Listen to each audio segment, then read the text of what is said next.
നമസ്കാരം. Raf talk ഫുട്ബോളിലേക്ക് അവർക്കും സ്വാഗതം. സാന്റിയാഗോ ബെർണാബു വിട്ട് കഴിഞ്ഞ സീസണിൻ്റെ അവസാനം ആഞ്ചലോട്ടി ബ്രസീലിലേക്ക് പോയല്ലോ. അതിനുശേഷം അദ്ദേഹം ബെർണാബുവിലേക്ക് മടങ്ങിയെത്തിയിട്ടേയില്ല. ഇന്ന് അദ്ദേഹം മടങ്ങിയെത്തി. CBFൻ്റെ ഡെലിഗേഷനൊപ്പമാണ് എത്തിയത്. പക്ഷെ അദ്ദേഹം നേരിട്ട് കണ്ട കാഴ്ച എല്ലാറ്റിനും സാക്ഷിയായി ആഞ്ചലോട്ടി ഇന്ന് ബെർണാബുവിലുണ്ടായിരുന്നു, മാഡ്രിഡിലെ സ്റ്റേഡിയത്തിലുണ്ടായിരുന്നു. യെസ്, ആരാധകർ സ്വന്തം ടീമിനെ വിളിക്കുന്നതും ചില സ്റ്റാറുകളെ തെരഞ്ഞു പിടിച്ച് കൂവുന്നതും ഫ്ലോറന്റീനോ പെരസിനെ പുറത്താക്കണം, റിസൈൻ ചെയ്യണം എന്നൊക്കെ ചാൻറ്റ് ചെയ്തതുമൊക്കെ അദ്ദേഹം നേരിട്ട് കണ്ടു. വല്ലാത്തൊരവസ്ഥയിലായി പോയിട്ടുണ്ടാവും. കാരണം അത്രയധികം ആവേശപ്പെടുത്തുന്ന ചാൻറ്റുകളൊക്കെ കേട്ടിട്ടുള്ള മനുഷ്യരാണല്ലോ അദ്ദേഹം. അതേ ആരാധകർ സ്വന്തം ടീമിനെ വിളിക്കുന്ന വല്ലാത്തൊരവസ്ഥ.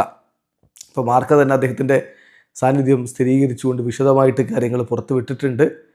ആഞ്ചലോട്ടി അവിടെ എത്തിയിട്ടുണ്ടായിരുന്നു. അദ്ദേഹം CBFൻ്റെ ഡെലിഗേഷനൊപ്പമാണ് എത്തിയത്, ബ്രസീലിയൻ ഫുട്ബോൾ ഫെഡറേഷൻ്റെ ഡെലിഗേഷനൊപ്പമാണ് എത്തിയത്.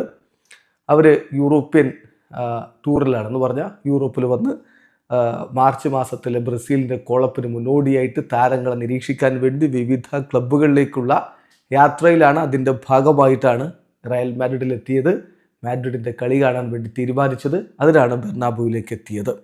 ഇത് സാധാരണ CBF ചെയ്യാറുള്ളതാണ്. ഓരോ കളിക്ക് മുന്നോടിയായിട്ടും വ്യത്യസ്ത താരങ്ങളെ സ്കൗട്ട് ചെയ്യുന്നതിൻ്റെ ഭാഗമായിട്ട് കോച്ചോ അല്ലെങ്കിൽ മറ്റ് സപ്പോർട്ടിംഗ് സ്റ്റാഫോ ഒക്കെ ട്രാവൽ ചെയ്യും.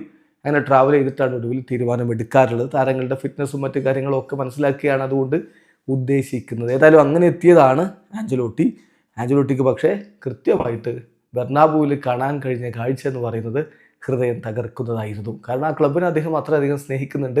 അദ്ദേഹത്തിൻ്റെ ഹോമായിട്ട് അദ്ദേഹം കാണുന്ന ഒരു സ്റ്റേഡിയമാണ്. അവിടെയാണ് അദ്ദേഹത്തിൻ്റെ പ്രിയപ്പെട്ട താരങ്ങളെ സ്വന്തം ആരാധകർ വിളിച്ച് തകർക്കാൻ നോക്കുന്ന കാഴ്ച നമ്മൾ കണ്ടത്. എന്തായാലും അതൊരു വല്ലാത്ത അവസ്ഥയാണ്. വീഡിയോ അവസാനിക്കുന്ന ഫുട്ബോൾ ലോകത്തെ കൂടുതൽ വിശേഷങ്ങളുമായി റാഫ് ടോക്സ് എത്താം.